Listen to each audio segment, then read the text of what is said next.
Los comentarios y opiniones expresadas en este capítulo son entera responsabilidad de quien las emite o proporciona, y no representa el pensamiento editorial de En Muchas Palabras.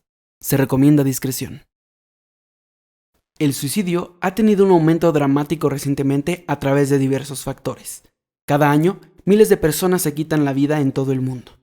El suicidio es la tercera causa de muerte más frecuente para los jóvenes de entre 15 y 24 años, y la sexta causa de muerte para aquellos de entre 5 y 14 años. Hola a todos, gracias por estar aquí. Bienvenidos a este podcast que es un espacio para compartir y tocar todos los temas que nos importan y también de todos aquellos que no siempre nos atrevemos a hablar o nos cuesta trabajo hacerlo. Bienvenidos, soy Orsen Roldán, ponte en un lugar cómodo, prepárate y disfruta más que nunca porque aquí empieza esto que es... En Muchas Palabras es un espacio donde te quiero compartir lo que pienso, analizo y opino acerca de los temas que más se está hablando y también de aquellos que no están siendo tan sonados en la actualidad, abordándolos de una manera sensible, objetiva y directa, para que con ello logremos evolucionar y tener una idea más clara de todo lo que conocemos y aprendemos, mientras logramos descubrirnos y crecer en todos los aspectos, siendo sensibles y empáticos cada día para poder expresar con claridad todas nuestras emociones y pensamientos en pocas y en muchas palabras. Y bueno, pues otra vez sean bienvenidos y bienvenidas. Muchas gracias por acompañarnos de nueva cuenta en este podcast tan magnífico llamado En Muchas Palabras. Es un honor para mí estar nuevamente una semana más con ustedes, acompañándoles, tocando todos estos diferentes temas que nos nutren muchas veces con información que no sabemos o que creemos que no es tan relevante, pero cuando lo escuchamos y cuando nos damos la oportunidad de conocer acerca de todo esto, nos damos cuenta que sí tienen relevancia, que son importantes, y justamente creo que el capítulo de hoy, el tema que vamos a tocar el día de hoy, es de suma importancia y sobre todo es un tema sensible y que justamente por eso lo traemos, porque creo que es pues realmente relevante e importante el tocarlo, porque hay muchas dudas sobre esto, hay muchos tabúes también, cosas que se desconocen y que justamente por eso está aquí, por eso está en este proyecto, por eso lo estamos tocando. Y pues nada, la verdad es que va a estar interesante la plática y justamente como es un episodio especial, un episodio importante, no estoy solo, pues nada, vamos a darle la bienvenida a nuestro invitado de hoy, a Marco Ramírez. ¿Cómo estás? ¿Cómo estás, Orsen? Buenas noches, mucho gusto, gracias por la invitación. No, gracias a ti la verdad por aceptar y por nutrir tanto este podcast que conforme la gente vaya viendo un poquito el proceso de toda esta plática, pues nos vamos a dar cuenta de la importancia de este tema. Antes de empezar de lleno con el capítulo, cuéntanos un poquito antes quién eres, a qué te dedicas, todo eso que eres para que la gente te conozca un poquito más. Sí, claro, muy amable, gracias por la invitación, antes que nada, Orsen. Y bueno, yo te comento, yo soy Marco Ramírez Guerrero, soy psicólogo por parte de la UAM Xochimilco. Hice la maestría en criminología, ahí en el Instituto Nacional de Ciencias Penales, el INACIPE. Después hice la maestría en teoría psicoanalítica, ahí en el Colegio de Psicoanálisis Lacaniano, básicamente lo que es Freud-Lacan, y ahí en el Colegio de Psicoanálisis Lacaniano concluí el doctorado en psicoanálisis. Me dedico a la docencia desde hace 16 años, he estado en instituciones pues diversas, imparto clases a nivel licenciatura, maestría, posgrados, y bueno, afortunadamente hace poco inauguramos un colegio, que es el Colegio Michel Foucault, del cual un servidor es director. Perfecto, y es interesante porque justamente creo que vamos a hablar un poquito sobre este tema, no tanto desde experiencias o no tanto desde lo tan teórico, sino un poquito más desde lo psicoanalítico, desde este tipo de cuestiones que creo que son factores importantes ante esto, ¿no? Y justamente ya empezando con el tema, cuéntanos un poquito, primero antes que nada, desde esta perspectiva, ¿qué es un suicidio? ¿Qué es un suicidio? Pues mira, particularmente no sabría cómo definirlo desde Wikipedia, ¿no? O desde Google. Creo que la mayoría entiende coloquialmente, que es de alguna manera como tú me haces hincapié en que lo exponga, pues es el modo o la manera en la que un individuo o una persona toma su vida en sus manos y bueno, pues justo al tomar su vida en sus manos se priva de ella, ¿no? Es casi una suerte de paradoja. Cuando alguien decide quitarse la vida, la pregunta, y creo que eso es lo que nos convoca hoy, es por qué alguien decidiría quitarse la vida, ¿no? Es algo paradójico. Y al mismo tiempo, pues es muy interesante de abordar desde ciertas aristas, en este caso, el psicoanálisis. Exacto, y lo mencionabas, ¿no? Creo que la mayoría sabemos como esta definición y justamente a veces nos cuesta entender un poquito desde otras perspectivas, ¿no? ¿Sabes? Porque muchas veces se habla únicamente desde el acto como tal, pero no desde los factores que juegan en contra o que juegan a favor, etcétera, no sé, depende cómo sea el caso, que esto suceda, ¿no? Entonces, ¿tú qué crees o cuáles factores crees que sean los que hacen que una persona pueda llegar pues, a hacer esto, ¿no? A cometer el acto del suicidio. Pues mira, esta pregunta particularmente creo que es la pregunta del millón aquí, sobre este tema en particular. Porque, ¿qué es lo que llevaría a una persona a quitarse la vida? No es, o sea, tendría que ser muy honesto, muy ético en esta respuesta. No es una causa, o sea, no hay una causa y no hay un número de factores como una suerte de recetario, por ejemplo, en donde podamos hacer un checklist de estos son los factores que intervienen para que una persona decida quitarse la vida. Me parece, eso sí, creo que puedo hacer hincapié en esto, que, que está bastante manoseada la impresión que se tiene, incluso desde la perspectiva psicológica, de lo que implica un suicidio. Si bien cuando nosotros tenemos noticia de algún allegado, de algún familiar conocido, o famoso ahí, que la gente pues tiene a bien seguir, que sea privado de la vida por medios propios, pues, ¿no? Donde aparentemente no hay otros factores que intervengan para que esa persona decida quitarse la vida, se vuelve un escarnio y generalmente lo que yo he escuchado, y de hecho esto ha sido tema en varias clases, es que el comentario que salta fue un acto de cobardía, ¿no? Y ya de entrada, a mí particularmente sí me hace mucho ruido el hecho de que el común denominador sea que las personas tienen la impresión de que una persona se quita la vida por ser cobarde. Es que no tuvo la suficiente valentía, el coraje, la fuerza, el carácter para hacerle frente a todos sus problemas y entonces lo que hizo fue evadir los problemas saliéndose por la puerta fácil y pues se quitó la vida, ¿no? Esta cuestión del suicidio me parece que nos deja a todos muy tranquilos ese tipo de respuestas y entonces se cierra la puerta a otras preguntas que podrían hacerse si no fuera esta la respuesta. Es decir, si todos estamos de acuerdo en que una persona se quita la vida porque es un cobarde, entonces nadie quiere entrar al saco del cobarde. De los cobardes nadie quiere saber y entonces yo por eso no me suicido. ¿Por qué? Pues porque soy muy valiente, porque le echo ganas, porque la vida me está trayendo muchos problemas, pero a pesar de ello voy a encontrar recursos para enfrentarla, ¿no? Y entonces voy a salir adelante, voy a encontrar mi cachito de cielo, voy a salir de los problemas o no importa cuántos problemas tenga, voy a lidiar con eso porque no me puedo suicidar, porque yo no soy un cobarde. Y me parece que hay cuestiones ahí que se están jugando más allá de esto y que desde la óptica psicoanalítica tiene que ver con factores y casi podría decirte que con todo menos con un acto de cobardía. El acto suicida implica, y lo voy a poner así, implica una afirmación ética. Y me parece que las personas que sancionan al suicida como un cobarde están hablando desde un discurso completamente moral. Y aquí tendríamos entonces que definir qué es la moral y qué es la ética. Por lo menos para el psicoanálisis, la moral es justamente esa voz social, en donde todo mundo puede señalar y en donde está constreñido una categoría axiológica en función de lo que está bien y lo que está mal. Y ahí entra la religión.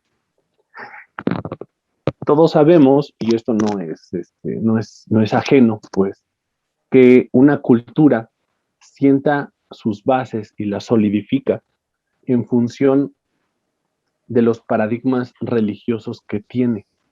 Tú quieres saber qué está bien y qué está mal en una cultura, pregunta qué religión tienen. Y entonces, con base en esa religión, se disponen los cimientos morales de una cultura. Es histórico, pues, está en la propia estructuración de una cultura, a partir de sus mitos, de sus ritos, de sus tradiciones, y de ahí justamente sus religiones. Y cuando la religión entra, y ese es uno de los grandes, de los grandes factores que definen la discusión sobre el suicidio, cuando llega la religión, particularmente la judeocristiana, sanciona de una manera inminente, fortísima, el hecho del suicidio, por ejemplo, ¿no? Si tú eres católico, no puedes pensar en el suicidio porque pues, es una pena, es un agravio, es un pecado, y es una sanción directa justo al corazón de tu religión. Nadie puede quitarse la vida, ¿me explico? Y entonces, a partir de este decreto, la pregunta sería, ¿por qué nadie puede hacerlo? Porque atentas directamente contra el templo que en este caso Dios proporciona, ¿no? Eso desde una óptica completamente religiosa.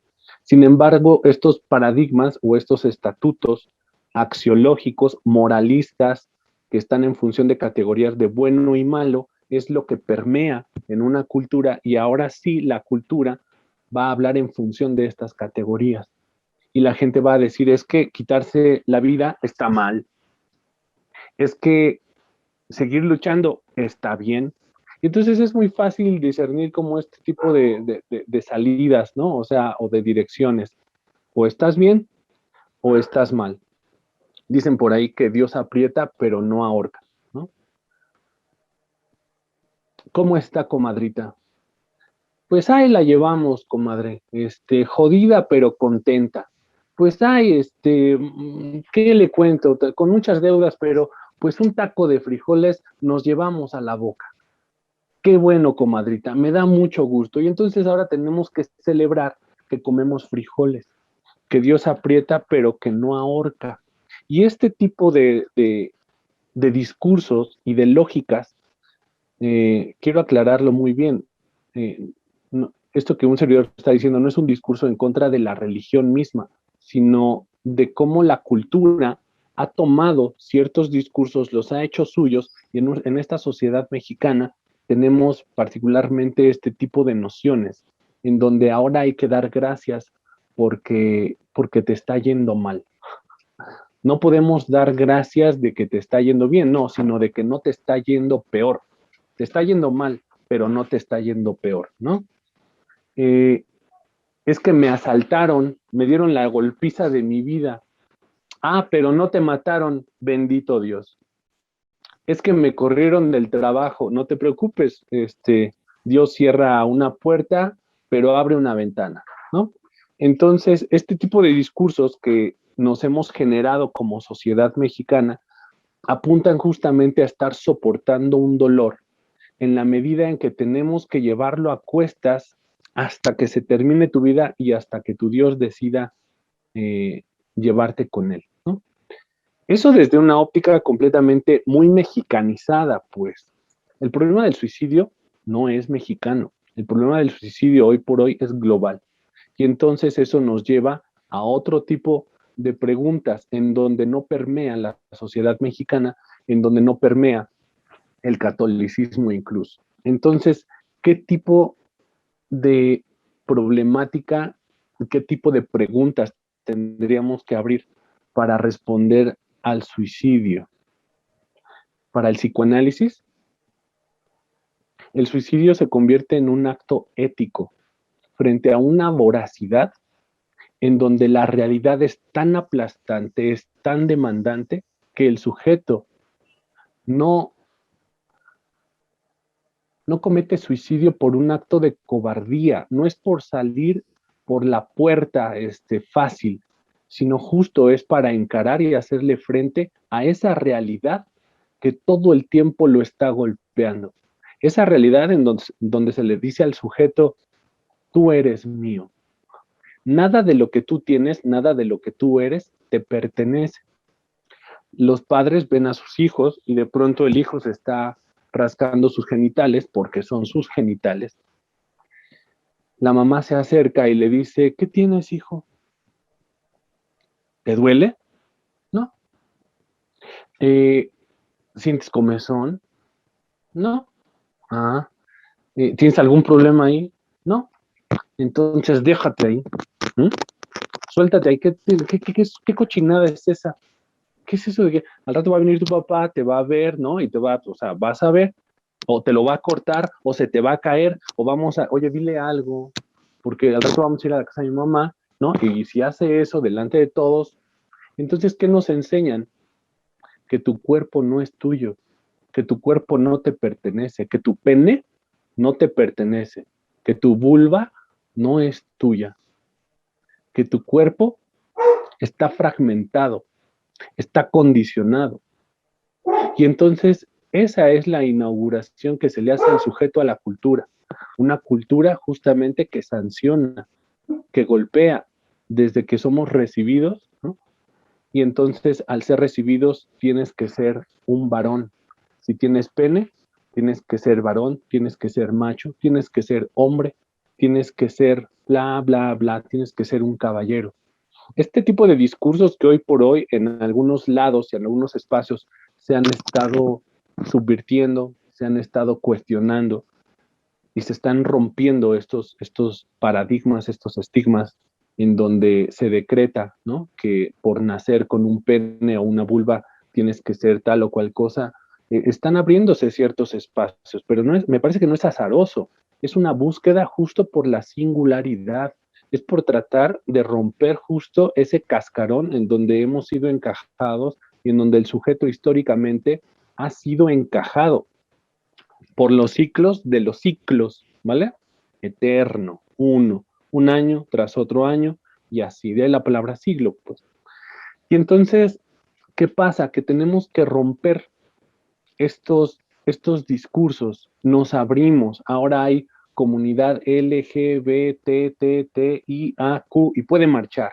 Ahora la comunidad afroamericana o afrodescendiente, pues puede salir a las calles a exigir derechos, ¿no?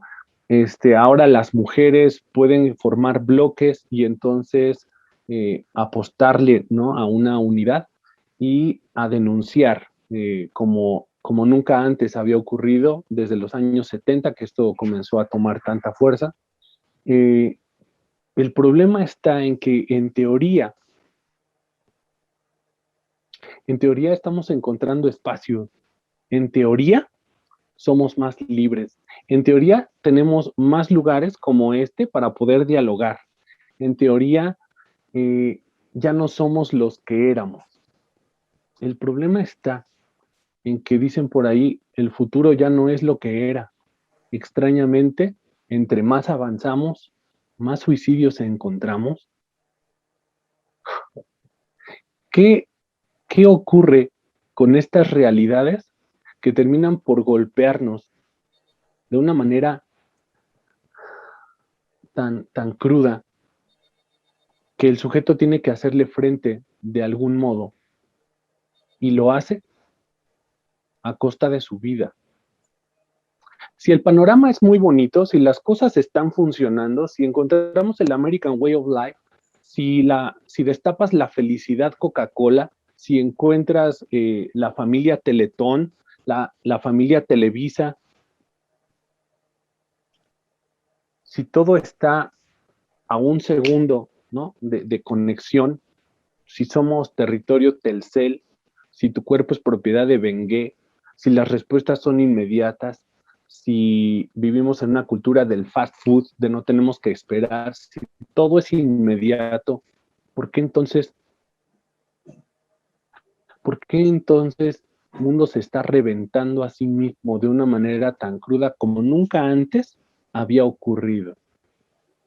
¿Por qué si avanzamos a pasos agigantados, como es la tecnología, por qué el ser humano no puede avanzar en esa medida de manera exponencial? Somos niños con armas en nuestras manos, no sabemos qué hacer y estamos perdidos en un discurso global en donde ahora todos somos iguales, por lo tanto no hay lugar para la diferencia. Si me lo preguntaras así directamente, así, Orsen, a Marco, a título personal, ¿qué es lo que piensa? Te voy a responder no en nombre del psicoanálisis, no en nombre de la psicología, no en nombre de la criminología, sino a título personal, a nombre de Marco Ramírez Guerrero, y voy a tener que hacerme responsable de mi respuesta.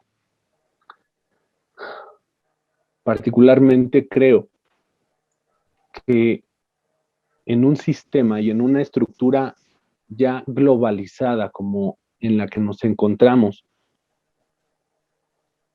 la singularidad se ha perdido de una manera terrible. Nadie puede reconocerse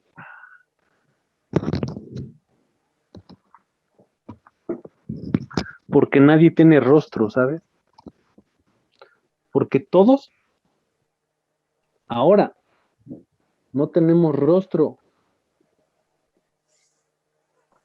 Porque si no tenemos rostro, la única cara que podemos encontrar es teniendo face.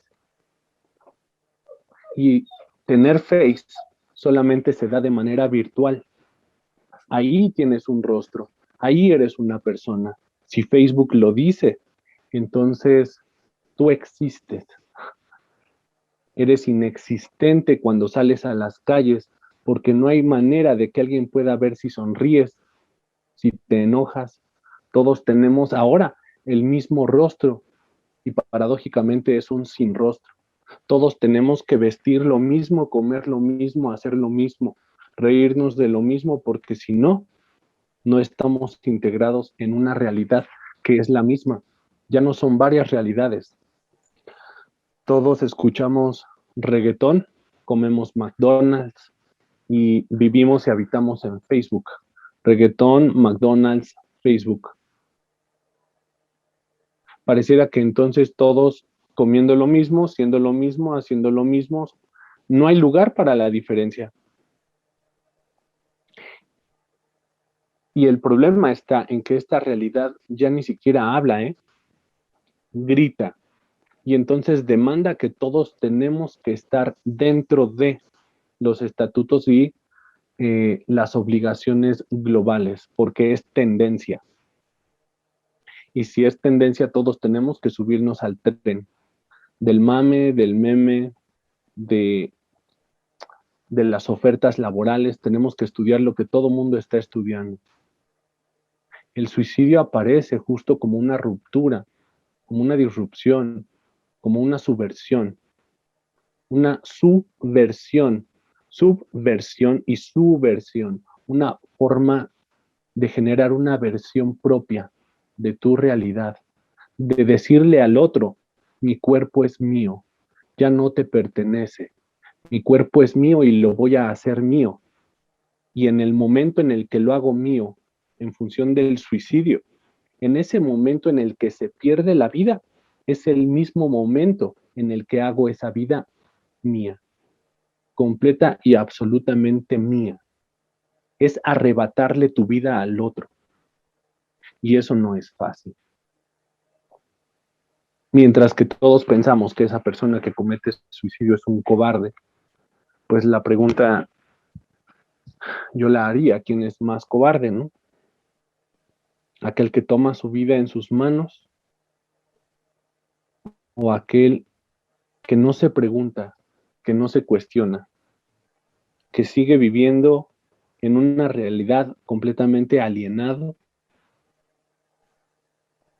en donde no sabe por qué trabaja, no sabe por qué quiere lo que quiere, pero quiere lo que todo mundo tiene, aunque se endeude y aunque deje de vivir, su vida para vivirla en función de los otros.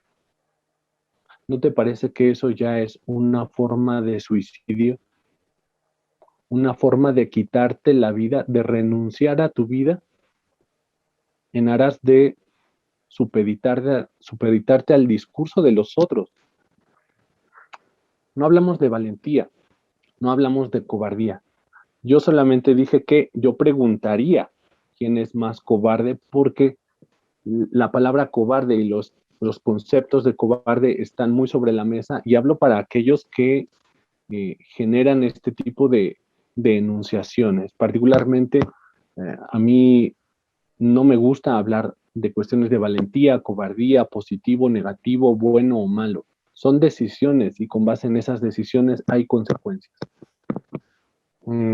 Si de algo se trata en el psicoanálisis, es justamente de apostarle al deseo, y el deseo tiene consecuencias. Diría por ahí un psicoanalista francés, Jacques Lacan, preguntaría: ¿has actuado conforme a tu deseo? Esa me parece que es la pregunta inaugural para el sujeto que va a despertar. ¿Has actuado conforme a tu deseo? Y la pregunta sería entonces: ¿cuál es mi deseo? ¿Mi deseo es el que desean mis padres para mí? ¿Desea mi Dios para mí? ¿Desea mi familia? ¿Desea mi trabajo para mí? ¿Desea el Estado para mí? ¿Desean las redes sociales? ¿Desea Facebook para mí? ¿Cuál es mi deseo? Entonces el sujeto tendrá que arrojarse, lanzarse a conquistar su deseo, y eso no es fácil.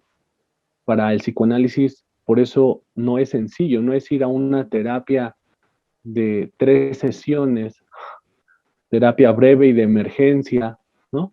Como fast food, y entonces que te compongan o te den unas pastillas mágicas o te den la respuesta.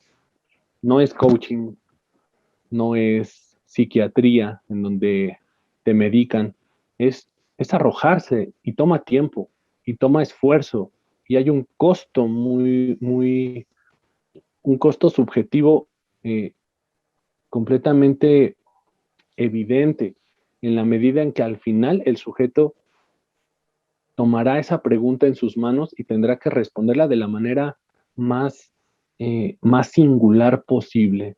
Este es mi deseo, esto es lo que quiero para mí, no para el otro.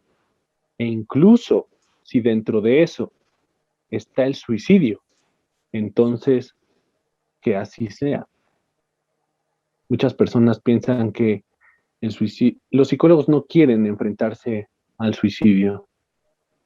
Es que se suicidó, se me suicidó. No, no se le suicidó, señor. Se suicidó. No se te suicidó. No lo salvaste. Es que no pude hacer nada. No, pues no eres un héroe, ¿eh?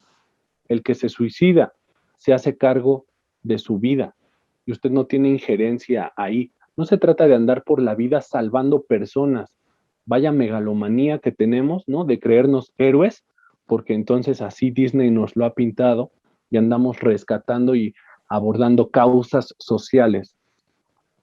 El suicidio es un acto singular, es un acto subjetivo, es un acto ético, y por lo tanto cada quien asume sus consecuencias. Y si entre esas consecuencias y en esas decisiones el suicidio es la apuesta, entonces que el suicidio esté bien puesto. Por eso yo te comentaba en algún momento, al principio de la reunión, Orsen, que no sé si las respuestas que un servidor te dé sean las más amables, las más gentiles, las más promisorias, las más positivas, porque de eso nada. Me parece que si algo hemos hecho es vendernos por 2500 años la idea de que vamos a estar bien. Y en 2500 años no ha pasado otra cosa más que lo que sigue ocurriendo. Y estamos viviendo en un mundo en donde hay una contingencia sanitaria global, donde estamos viviendo en reclusión, en donde nadie puede salir, respirar a las calles, nadie puede hacer contacto con el otro, tenemos que tener distancia y a eso le llaman estar sano, sano en la distancia, ¿no? Nos dicen, vivimos una completa distopía, porque ya no fue la utopía, es una distopía y es una realidad social, ¿no? La gente se está matando en todos lados. ¿Qué ocurre en Medio Oriente? ¿Qué ocurre en Latinoamérica? ¿Qué ocurre en el sur de África? ¿Qué es lo que está ocurriendo? Es decir, se nos vendió la idea de que con la revolución industrial se iba a acabar la hambruna y en México hay 52 millones de pobres, 21 en pobreza extrema y uno, el más rico del mundo, o por lo menos en su momento lo fue, Carlos Slim. ¿De qué tipo de abundancia nos hablan o nos hablamos y nos mentimos? Me parece que, bueno, si hay tantos espacios en la tele y en el radio en donde se ponen a hablar de que el universo ha confabulado para que seas feliz y hay tantos espacios donde saturan y libros donde nos venden la felicidad, pues que haya un poco de espacios en donde podamos decir las cosas no son así, no va por ahí, está en otro lugar y es mejor que lo vayamos reconociendo para hacer algo con eso, porque si no, como diría Sayak Valencia, eso va a terminar haciendo algo con nosotros y ya lo hizo, ¿eh? Así que, pues, Orsen, eso es lo que yo podría decirte al respecto. No sé si quieras que agregue algo más. Sí, mencionabas creo que esta parte importante, que justamente todo este rollo del suicidio viene más que de un problema personal, sino de un problema de la sociedad. Porque muchas veces la gente o las personas, por querer adaptar ciertos estándares de belleza, ciertos estereotipos, ciertas formas de vida, porque no sé, sigo a alguien en Instagram, entonces quiero tener la vida de esa persona. Y como no la tengo, como es la idea que me pintan de lo que, porque esa persona es feliz, yo lo quiero tener. Y justamente si no lo puedo conseguir, me deprimo, me siento mal. Justamente por eso que yo quiero alcanzar, pero que no lo quiero alcanzar por mí, sino por parecerme al otro. Y es creo que parte importante de lo que mencionabas, ¿no? Que ya no se busca el tener estas diferencias entre todas las personas. Ella vive así, pero tú puedes vivir de otra manera, ¿sabes? Y es importante, ¿no? Porque estamos tan sumergidos ya ahora en esta época digital que a lo mejor puede ayudar mucho, pero a su vez también puede perjudicar bastante, ¿no? Y sobre todo lo comunicamos, este podcast es enfocado a los jóvenes y nos pasa mucho, ¿no? Y creo que es algo que se nos queda muchas veces grabado en la cabeza, de decir, híjole, ¿por qué esta persona sí puede ser famoso, puede tener tantos seguidores y yo no? Y ahí empieza ese problema, ¿no? O las chicas que dicen, ¿por qué yo sí sigo a estas chicas y sigo sus dietas? Yo no puedo estar de una manera física como ellas lo son, ¿sabes? Entonces, creo que es importante el mencionar esto, ¿no? Lo que decías, ¿no? Es un problema que no es tan personal, sino es más que todo este tipo de problemas nos lo han ido metiendo poco a poco, o este tipo de formas de pensar que después nos hacen creer que es un problema nuestro, que es algo que nosotros estamos creando y que no estamos haciendo nada al respecto, pero justamente es al revés, ¿no? Creo que es importante que como lo decías, nos hemos vuelto una sociedad y un mundo que todo lo quiere hacer rápido, que todo mientras menos trabajo cueste es mejor, mientras todos nos parezcamos vamos a tener más posibilidad porque no va a haber una diferencia que nos haga competir entre nosotros, sino que todos vamos a ser iguales, todos vamos a ser felices con la misma vida, con el mismo celular, con el mismo auto, con la misma casa, los mismos viajes. Entonces, creo que va de esa parte que, como mencionabas, de ser singulares, de yo ser simplemente como soy y no de tratar de imitar a otras personas ni de dejarme llevar por lo que otras personas digan. Mencionabas también esta parte de la religión, esta parte de otras sociedades, ¿no? Que justamente también todo eso va jugando en contra desde que somos niños de cómo se nos enseña, ¿no? Y sobre todo ahora mucho esto que sí está esta parte de la positividad tóxica, que justamente como lo mencionabas también, es un poquito que juega un poco en contra o mucho en contra Porque también siempre se nos dice, no, tú eres un campeón, tú eres, tienes que perseverar, tienes que estar siempre feliz, tienes que ser positivo. Pero no nos enseñan, o decir no llores, o no hagas esto. No, debemos aprender a diferenciar todo ese tipo de cosas, porque tenemos fracasos, tenemos errores, tenemos aciertos, tenemos éxitos. Y tenemos que aprender a vivir cada uno y decir, mira, así se siente estar feliz, pero también así se siente estar triste y está bien. ¿No? No querer estar siempre felices y no querer siempre estar con la mejor energía. ¿Por qué no? Porque somos personas, sentimos, tenemos días buenos, tenemos días malos. Y es esta parte también de diferenciar, ¿no? Y de decir, ok, ¿por qué no me permito sentir mis sentimientos, como decías? Mis emociones, no lo que otras personas me están diciendo. De decir, no sientas esto, no te sientas triste, no tengas pensamientos negativos, porque todos los tenemos, ¿no? Porque siempre con esta parte de pensar, ok, voy a conseguir un trabajo, y hay dos posibilidades. Hay una posibilidad de que te quedes con el trabajo y hay otra posibilidad de que no te quedes, ¿sabes? Y es importante el decir, ok, no cerrarme a la posibilidad de decir, me voy a quedar, y que si no me quedo porque yo ya idealicé eso, que me sienta peor. Sino, ok, ir un poco y soltar estas expectativas que muchas veces creamos de la vida o de las cosas. Y decir, ok, estoy abierto a que pase lo que tenga que pasar. Y sin yo estar esperanzado a que me voy a quedar con el trabajo de mis sueños y que si no lo hago, entonces ya por eso me voy a deprimir. O porque voy a entrar a la universidad que yo quiero. Porque muchas veces también pasa, y sobre todo cuando somos jóvenes. Quiero entrar a la UNAM y me aferro a entrar a la UNAM. Hago mi examen, no me quedo. ¿Y qué pasa? Muchos jóvenes, muchos chavos, compañeros míos, se deprimían por eso. Y porque está tan, ok, sí es una escuela buena, pero ¿cuántas oportunidades más o cuántas otras escuelas más no hay? Donde no importa, sí, a lo mejor tiene un buen renombre la escuela, pero no es la única. No todos los que están ahí son los mejores, porque ha habido de otras universidades privadas o públicas que han salido personas que son mejores o que están a la par de personas de la UNAM, ¿no? Y no es tanto como tal una escuela, sino es la persona. Pero se ha metido tanto en la cabeza eso de que si no entras a la UNAM, pues no vas a poder tener tantas oportunidades. Si no entras a la UNAM, si no entras a la UNAM, entonces también todo ese tipo de cosas creo que juegan mucho en contra y que por eso es que hoy en día tenemos un índice alto de suicidios en muchas cuestiones, ¿no? Hablabas también de comunidad LGBT o feminismo y justamente pasa eso, ¿no? Porque estamos tan sumergidos y estamos tan dentro de esos estereotipos y de lo que está bien y lo que está mal y que todos tenemos, como mencionabas. Si tienes pene, pues tienes que ser un macho y tienes que ser hombre y te tienen que gustar las mujeres y tienes que ser de esta manera, ¿no?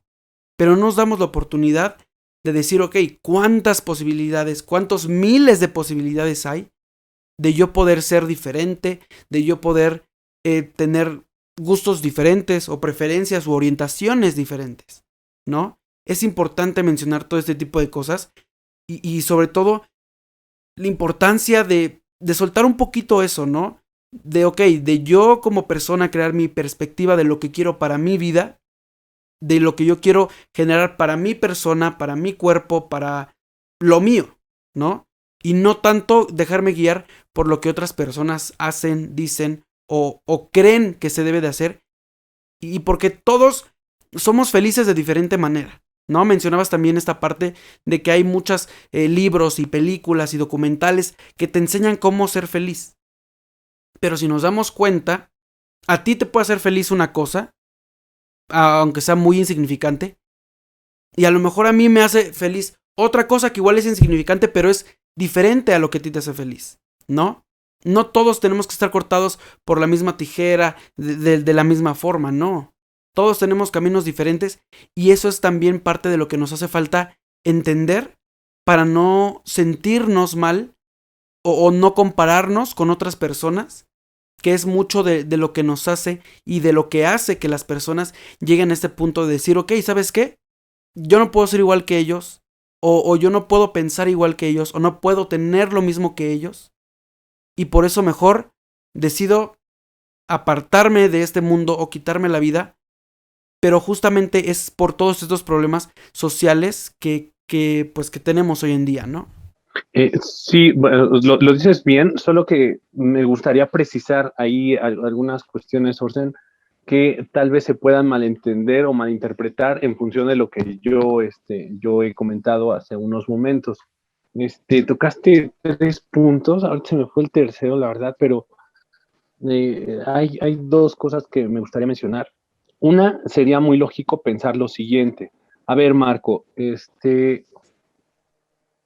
entonces resulta que los suicidios se deben no a una cuestión personal, sino a una cuestión social que en este caso pues ya está globalizada.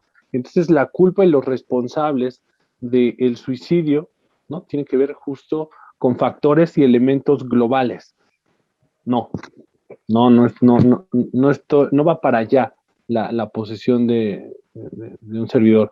Y la otra es, estás diciendo que entonces el suicidio es un fenómeno actual, porque entonces la globalización nos llevó hasta acá y la pandemia y todo, pero Marco, la gente se ha suicidado todo el tiempo, o sea, desde que la humanidad es humanidad, la gente se suicida.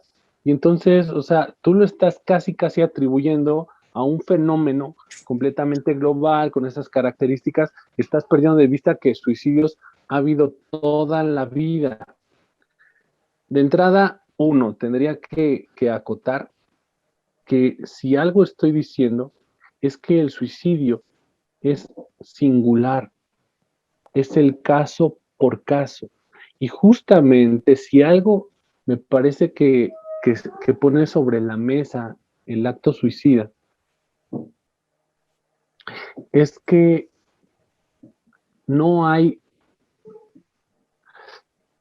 no hay una forma de, de conceptualizar, de generalizar, no hay una manera única de advertir o entender justamente el suicidio.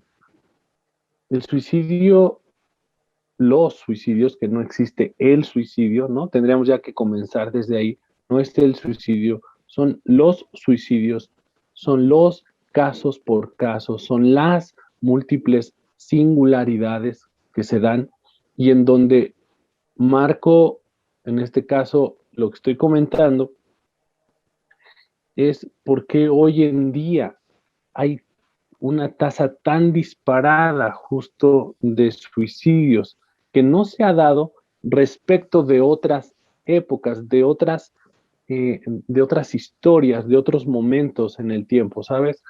Esa es como la precisión, porque en efecto el suicidio nos ha acompañado desde que la humanidad es humanidad, ¿sabes? De hecho, me parece que hacia 1897, Émile Durkheim, ¿no? Este sociólogo francés ya escribía justo, ¿no? Sobre el suicidio, que es la obra más representativa, y tú la buscas en Google, ¿no? Buscas el suicidio obra y entonces aparece Durkheim, y Durkheim daba, me parece que 4 estatutos por ahí sobre los tipos, incluso él sí establecía como tipos de suicidio, ¿no? Decía el suicidio altruista, el suicidio egoísta, o sea, daba como estas categorizaciones y sí lo atribuía a condiciones completamente sociales.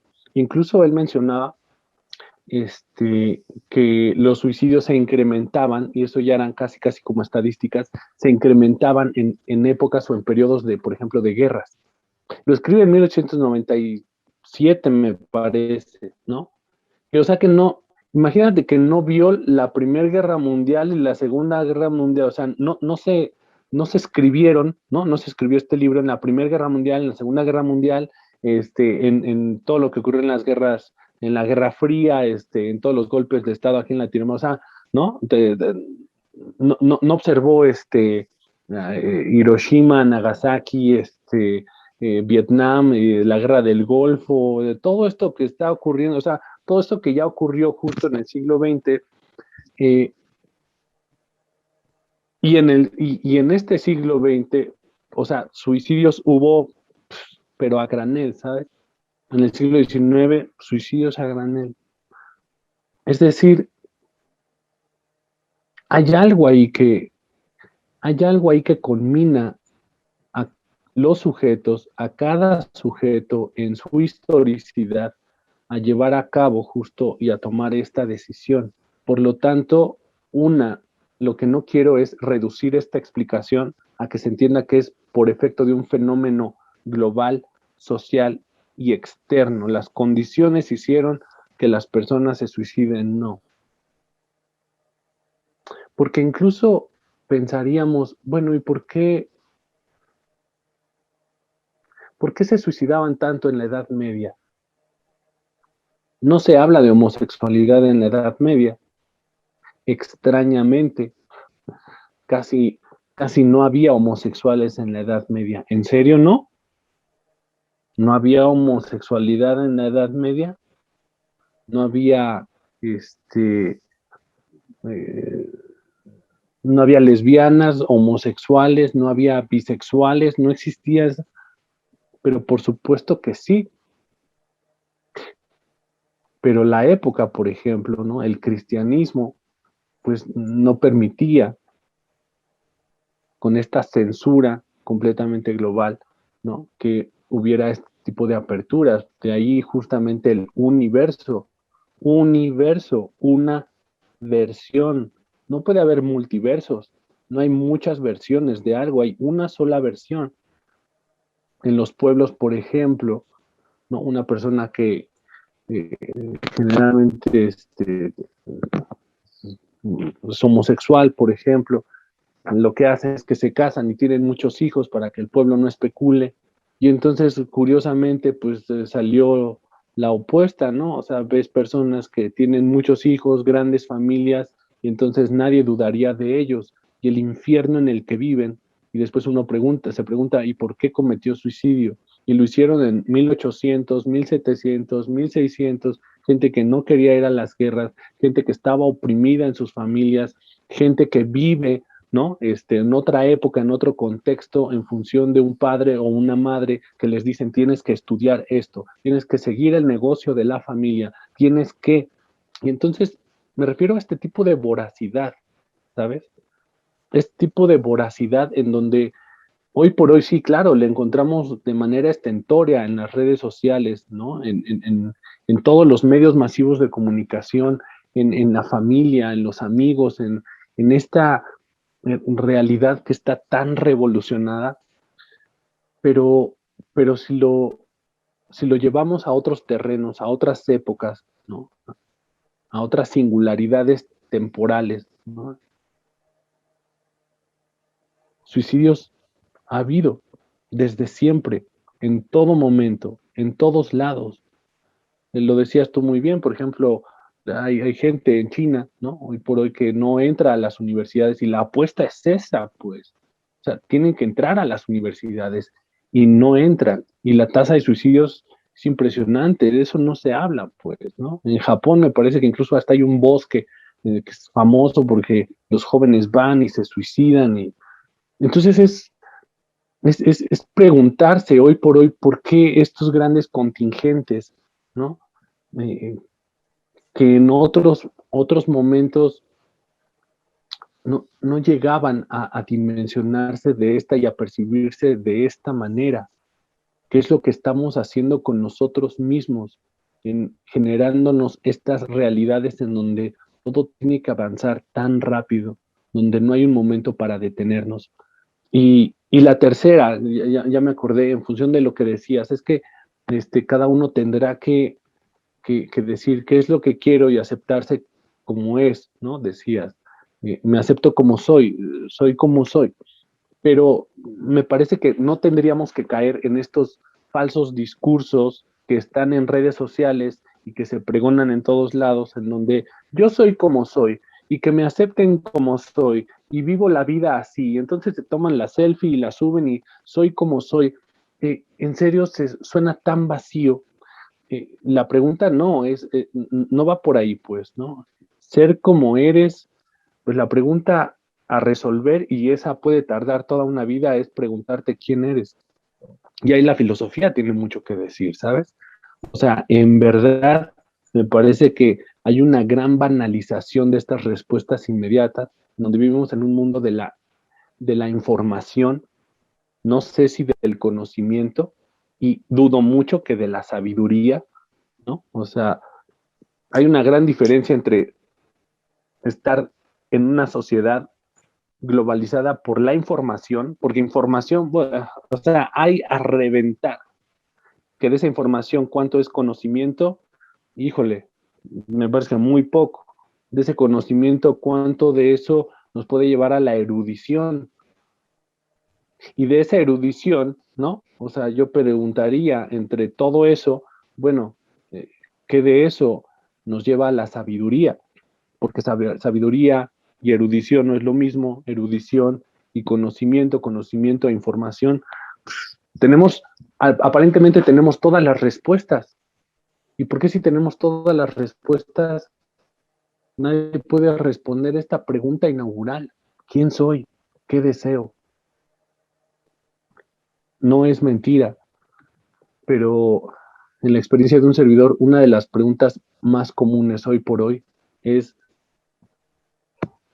no, no me hallo, no sé qué hago, no sé qué hacer, no estoy feliz, vivo como por vivir, parezco fantasma. Entonces, una suerte como de zombies, espectros, en donde, pues en teoría tienes todas las respuestas en todos lados. ¿Y no será que es un exceso de respuestas, eh, un exceso de felicidad, un exceso de inmediatez, un exceso de, de no lugar a la falta, lo que nos está asfixiando? ¿Por qué no darle un lugar a la falta, a que no podemos todo? ¿Cuántas veces en los medios masivos de comunicación, en los comerciales, nos dicen, todo se puede, tú puedes hacer lo que sea, no tienes límites, conduce el nuevo coche tal, ¿no?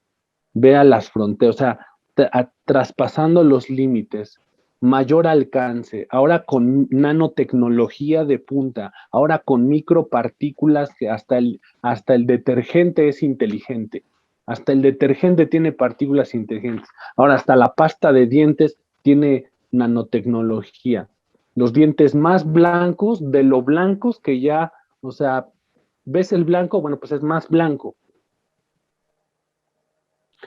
Todos los productos que se promocionan apuestan a más velocidad, a mayor eficacia, a que no hay lugar para las preguntas, solo hay respuestas. Bueno, tal vez ese es el problema. Vivimos en un lugar y en un mundo en donde abundan las respuestas, pero sin las preguntas. Y eso es delirante, ¿eh? Eso es casi psicótico. Y entonces me parece que habrá que formular preguntas, pero no nos preguntamos. A la gente no le interesa hoy en día reparar y hacerse preguntas, porque, porque este tren avanza tan rápido que no podemos detenernos a tomarnos ese respiro. Y si tú te tomas un respiro de 5 minutos, ese respiro de 5 minutos es Milky Way, por ejemplo. Todo tiene una marca. Todo, en todos lados, a donde voltees, tiene un eslogan. Y me parece que justo no es azaroso que haya un grito subversivo, ¿no? En donde el suicidio tiene un lugar muy fuerte y está diciéndonos algo, en donde no estamos reparando a escuchar, ¿eh? Nos estamos gritando a nosotros mismos, pero no tenemos orejas para eso, no tenemos oídos para ello. Y bueno, pues me parece que si no hacemos algo, y me parece que ahí la, lo que puede brindar un espacio de confort, porque me parece que no todo es pesaroso, no todo es siniestro, no todo es catastrófico. Me parece que ahí justo, ahí entran las artes. El arte es la posibilidad de transformar tu realidad. Haz lo que hagas, pero hazlo con arte. Y el arte no me refiero solo a las 7 bellas artes, al arte como creación, a decir tu realidad diferente. a transformar tu realidad, a hacerla tuya y así de alguna manera poder escapar a esta voracidad, ¿no? De ese otro que te dice tienes que ser así y al mismo tiempo no desembocar necesariamente en un suicidio, sino poder hacer algo con esta nuestra vida, haciéndola nuestra y transformándola, generando y haciendo creación. Me parece que si algo hemos olvidado, no solamente es la educación por la educación, es el arte. Hay gente que dice, claro, el arte y el deporte, sí, claro, claro, el deporte está en un lugar muy, muy interesante, es todo un tema de discusión, pero en este momento yo particularmente creo que es el arte como tal, y eso ya nos llevaría toda una plática de qué es lo que el psicoanálisis entiende por el arte como tal, ¿sabes? Un panadero, un panadero puede estar haciendo arte, ¿no? Al hornear sus panes. Eh, una, una persona puede, puede ser un mecánico y estar haciendo arte al ser mecánico, ¿sabes? Es una manera de darle un giro a tu realidad, pero en serio que pase por ti, hacerlo tuyo, y eso toma tiempo.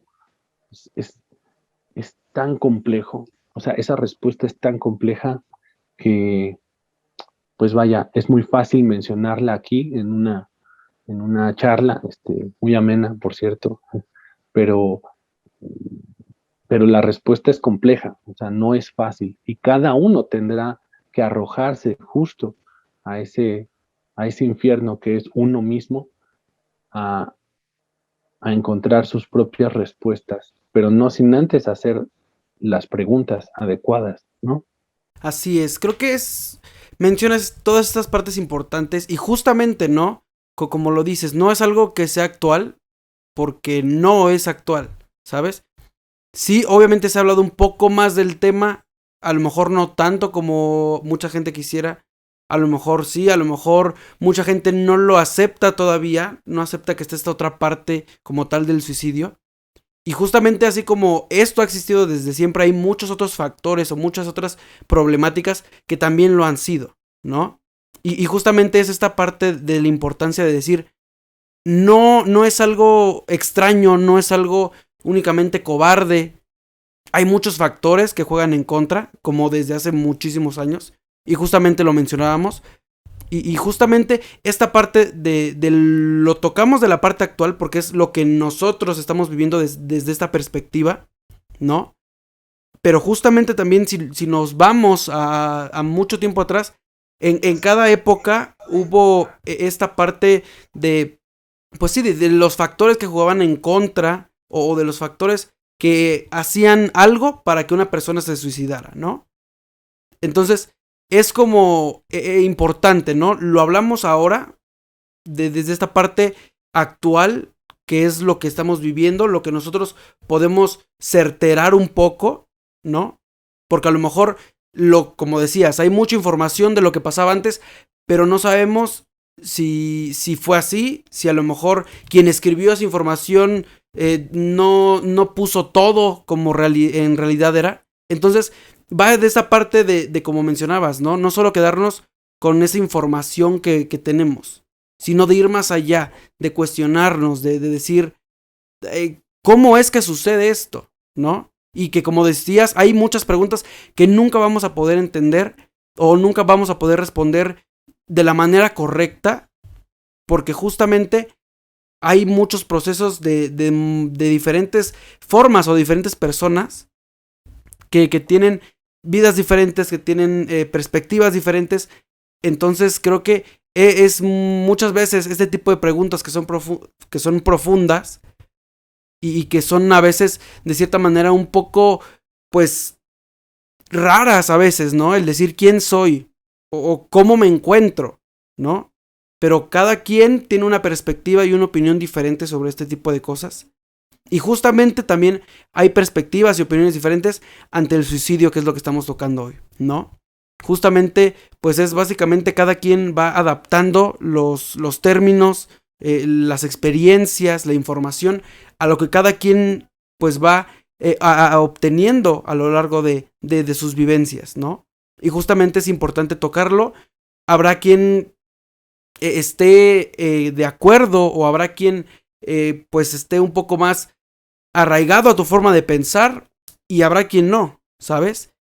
Pero justamente estamos ahí y justamente este espacio es para eso, para que se escuchen diferentes opiniones, diferentes formas de pensar y que cada persona que escuche el podcast cree o refuerce o cambie o que sea lo que sea, pero que aprenda algo o que desaprenda algo. Creo que es importante esa parte, ¿no? De escuchar diferentes personas hablando sobre toda esta, pues sí, estos temas que son interesantes, que son temas que a veces despiertan un poquito de dudas y que aquí está la información, aquí está las opiniones, aquí están los comentarios y que justamente que cada quien tome lo que le sirva de esta plática, de esta charla y que junto con ello pues vaya avanzando a lo largo de su vida, ¿no?